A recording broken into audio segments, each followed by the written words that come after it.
박혀놨습니다. 적화 통일을 걱정해야 하다니. 오늘 아주 무거운 주제로 제가 한번 말씀드려 보겠습니다.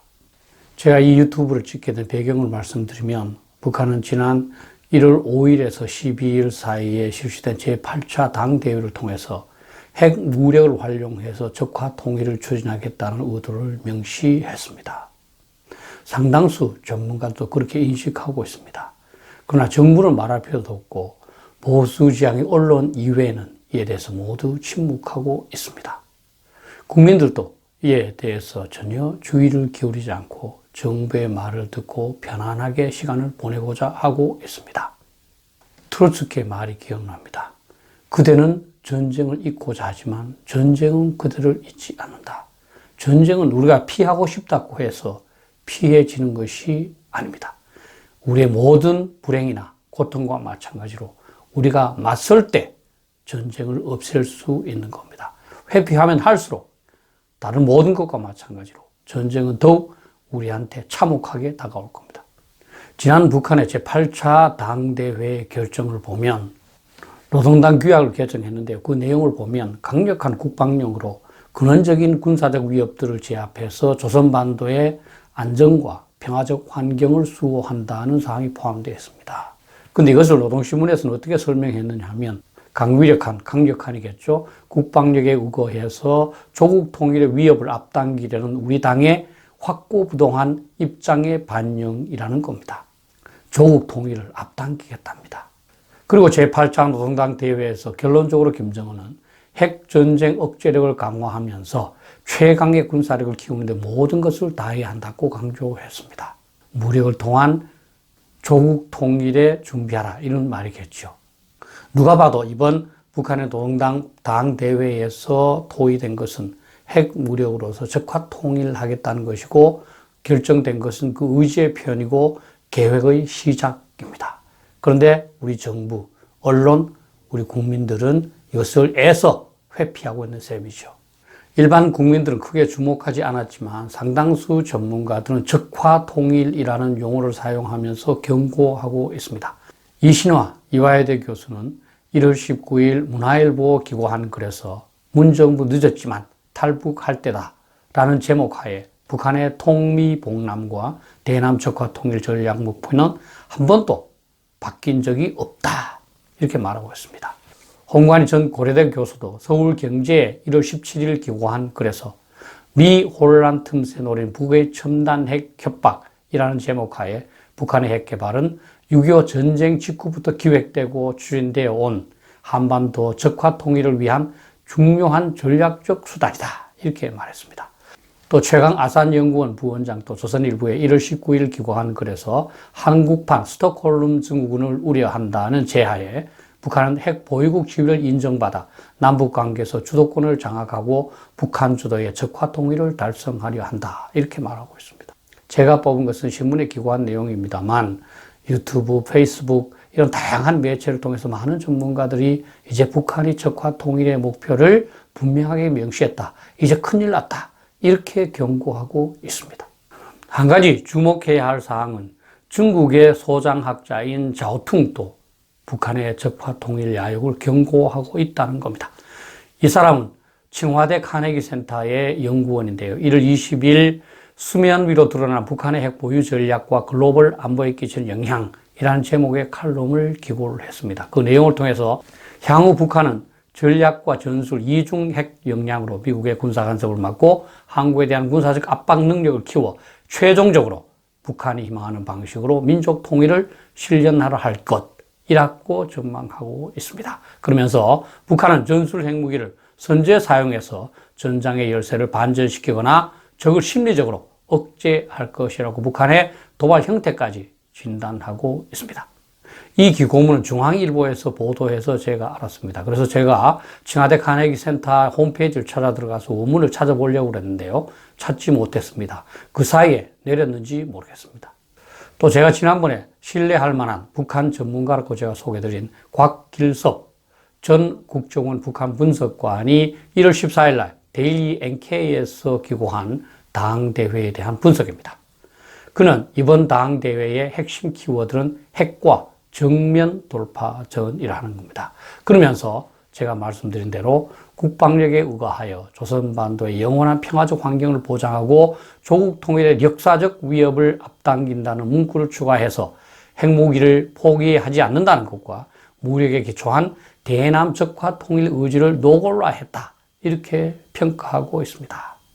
그러면서 그는 이번 당대회를 한마디로 평가한다면 기존의 전 한반도 공산화 통일 전략 전술이라는 유훈의 개성을 넘어서 대내 해외 대남 기반을 더욱 강화하려는 움직임으로 평가하고 있습니다. 이제 북한은 상당한 자신감을 갖고 핵무력을 바탕으로 한 적화 전략을 구현하기 시작했다는 그러한 평가라고 할 수 있습니다. 태영 의원도 1월 20일에 자신이 평가한 이번 8차 당대회 관련 필수사항을 10가지를 제시하고 있습니다. 그 중에 5가지를 한번 제가 소개해드리면 첫 번째는 전술 핵무기로 남한 선제 공격 가능성을 공식화했다는 겁니다. 두 번째는 제가 말씀드린 바와 같이 무력 적화 통일 방침을 노골적으로 공개했다는 겁니다. 그에 의하면 이번에 당규약 개정으로 지금까지 북한이 주장해오던 평화적인 연방제 통일 방안이 당규약에서 소실됐다는 겁니다. 무력 통일을 할 수 있는데 평화적 통일이라는 가장을 할 필요가 없다는 거겠죠. 태 의원이 얘기하는 세 번째 필수사항은 한국에게 첨단 장비 반입 금지와 한미 연합군사 연습 전면 중지를 요구했다는 것이고, 네 번째는 대미 협박용 새로운 핵무기를 공개해서 강대강 선대선 방향을 제시했다는 겁니다. 그리고 5번째는 북한 외교 중심으로 이제 중국과의 관계 강화로 전환을 선언했다는 겁니다. 여러분들께서 북한이 6.25 전쟁을 일으키기 전에 누구하고 먼저 접촉했는지 보시면 이 중국과의 관계 개선이 시사하는 바가 적지 않다는 것을 느끼시게 될 겁니다. 한 가지 추가로 제가 여러분들한테 소개해드리고 싶은 사항은 맥메스터 전 국가안보보좌관의 말입니다. 그는 얼마 전에 Battlegrounds, The Fight to Defend the Free World라는 회고록을 냈습니다. 그 회고록 속에 이런 내용이 있습니다. 북한이 미국에 대한 핵공격을 위협하면 미국은 미 본토에 참화가 발생하는 것보다 한국의 가치는 낮다고 생각할 거라는 겁니다. 북한 핵무기로 적화 통일 또는 최종 승리를 위한 첫 번째 단계인 주한미군 축출을 요구하게 될 것이고, 그렇게 해서 주한미군을 철수하게 되면 남한은 김씨 가족의 통제하에 들어가게 된다 하는 겁니다. 그러면서 그는 Red Colored Unification 이라고 영어로 표현하면서 한글로 적화 통일이라고 직접 표시하고 있다는 겁니다. 그는 이전에도 언론 인터뷰를 통해서 북한의 핵무기 개발 및 보유 목적은 적화 통일이라고 주장을 했었습니다. 이 부분이 맥메스터가 쓴 책의 해당 부분입니다. 375페이지인데요. 중간에 보시면 한글로 적화 통일이라고 쓰여 있죠. 미국에서 가장 다양하면서도 심층 깊은 정보를 접했던 이 맥메스터 장군이 국가안보보좌관의 경험을 바탕으로 해서 판단한 것이 바로 북한은 핵무기를 개발해서 미국을 한반도에서 축출하고 그 다음에는 적화 통일을 하려 한다 하는 겁니다. 저도 믿고 싶지 않습니다. 그러나 저나 여러분들이나 말을 안 해도 이미 다 알고 있습니다. 다만 하루하루를 살아가는 것도 힘든데 이런 걱정을 하기 싫을 뿐입니다. 그래서 피하고 있을 뿐입니다. 당연히 현 정부는 이러한 적화 통일 야욕을 식별을 해서 그로부터 국민을 보호하기 위한 다양한 조치들을 강구해야 합니다. 그러나 현 정부는 그렇지 않습니다. 북한의 적화 통일 의지 표명에 관한 경각심도 대비 노력도 전혀 없습니다. 문재인 대통령은 1월 18일 기자회견을 했는데 그 자리에서도 김정은 위원장의 평화, 대화, 비핵화 의지가 분명하다 이렇게 이야기를 했습니다. 한미연합훈련도 필요한 북한과 협의할 수 있다 이 얘기까지 했습니다. 정말 기가 막히는 얘기죠.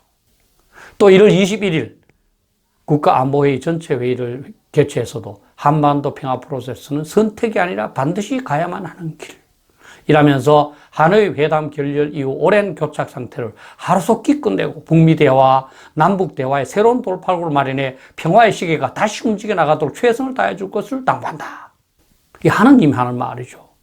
북한의 핵 위협을 받는 그 대상인 남한의 대통령이 이렇게 말하면 안 되는 거죠. 제3자가 아니니까요. 북한의 핵 위협에 대해서 우리 국가 국민들을 지키기 위해서 국방부는 이렇게 하고 통일부는 이렇게 하고 국정원은 이렇게 하고 외교부는 이렇게 하고 다른 정부 부처는 이렇게 하라. 이 지침을 내리는 게 맞는 일이죠. 제가 누누이 말씀드리지만 왜 대통령이 되고 왜 정부 부서의 관리가 됐는지 저는 이해할 수가 없어요. 정부가 무엇을 해야 하는지도 모르면서 그냥 인기만 유지하려고 하고 있습니다. 인기 스타가 되기 위해서 대통령이 되고 정부 관리가 된 건 아니지 않습니까? 제 말을 맺겠습니다. 핵무기를 통해서 북한이 적화 통일을 추진한다 하는 것은 사실 대부분이 아는 상식이라고 할 수 있습니다. 그런데 이에 대비해야 할 정부가 나서지 않으니 그게 문제인 거죠. 특히 정부는 이것을 오히려 부인하고 있습니다. 강력한 오인식 확증 편향, 집단 사고가 작용하거나 아니면 북한에게 약점을 잡혀서 시키는 대로 해야 하거나 이 둘 중 하나라고 생각합니다. 어느 것이든 참 위험한 거죠. 앞으로 1년여 남았는데 진짜 무사하게 넘어갈지 그게 더 걱정입니다. 방법이었습니다. 이제는 우리 국민이 나서야 되는데요.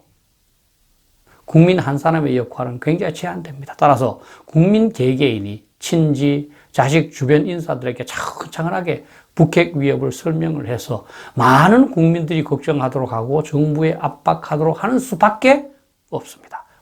한 가지 당부드리고 싶은 사항은 우리 국민들이 정부에게 강력하게 압박하기 위해서는 젊은이들이 동조를 해줘야 되고 그러려면 우리 나이 든 사람들이 젊은이들한테 반감을 사지 않아야 합니다.